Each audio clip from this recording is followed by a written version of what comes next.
14 जानेवारी 1761 ला पानिपत या ठिकाणी इथून महाराष्ट्रातून मराठे लढण्यासाठी गेले. मराठा ही व्यापक संकल्पना आहे.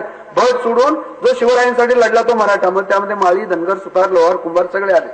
महात्मा फुलेंनी मराठा म्हणजे भट सोडून जो आहे त्याला मराठा असं म्हटलेलं.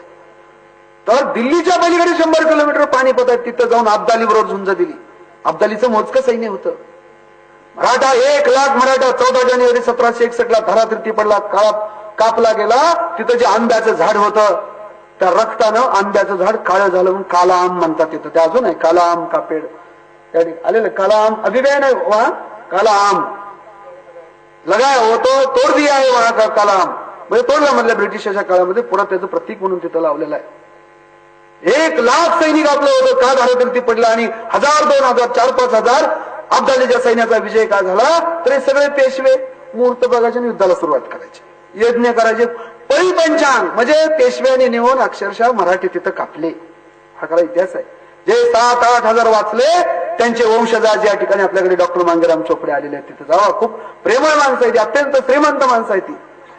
सोनीपत, पानिपत, करनाल, कैथल, कुरुक्षेत्र हा सगळा बासमती राईसचा पट्टा आहे. 1.5-2 कोटीला एकर आहे त्या ठिकाणी.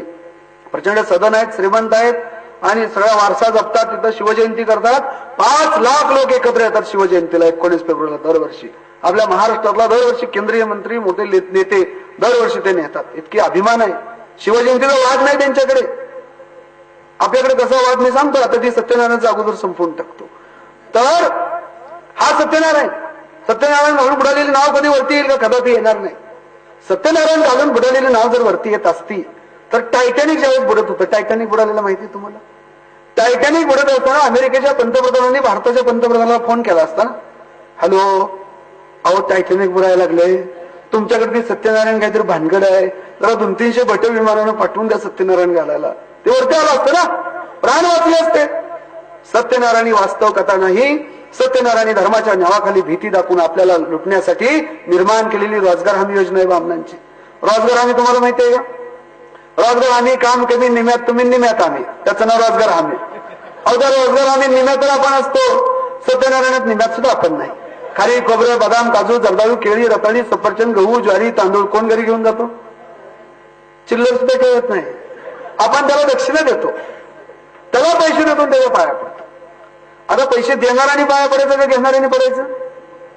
समजा मला 10,000ची गरज आहे. मी संजय मामांच्याकडून 10,000 रुपये घेतले, तर कुणी कुणाच्या पाया पडायला पाहिजे? मी मामाला म्हणलं पाहिजे, मामा तुम्ही मला संकट समय मदत केली, मी तुमचा ऋणी आहे. का मामाने म्हणायचं, कोगाटे सर मी तुम्हाला 10,000 रुपये दिली, या तुमच्या पाया पडतो. हितच सत्यनारायणात तसं आहे.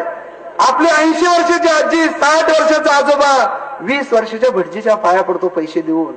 हा सांस्कृतिक दहशतवाद आहे, गुलामगिरी आहे. म्हणून घर बांधल्यानंतर, लग्न समारंभ झाल्यानंतर तुम्हाला पूजा करायची असेल, छत्रपती शिवाजीराजांची पूजा करा, राजमाता जिजाऊची करा, सावित्रीबाई फुलेची करा, महात्मा फुलेंची करा, बळीराजाची करा, तुकारामाची गाथा वाचा आणि त्यासाठी कोणत्या दलालाची गरज नाही. हा विचार म्हणजे शिवधर्माचा विचार आहे. शिव म्हणजे सत्य, मंगलमय, उदात्त, जे खरं आहे ते शिवधर्मात. जर आमचं खोटं असेल त्याची चिकित्सा करा. चिकित्सेला वाव आहे शिवधर्मामध्ये. आणि शिवधर्म हा केवळ मराठी, महाराष्ट्र यापुरता मर्यादित नाही, तर जग, विश्व, युनिव्हर्सल, जगातील जात, धर्म, पंथ, प्रांत, भाषा या पलीकडे जाऊन मानवाचा विचार करणारा शिवधर्म आहे. त्यामुळे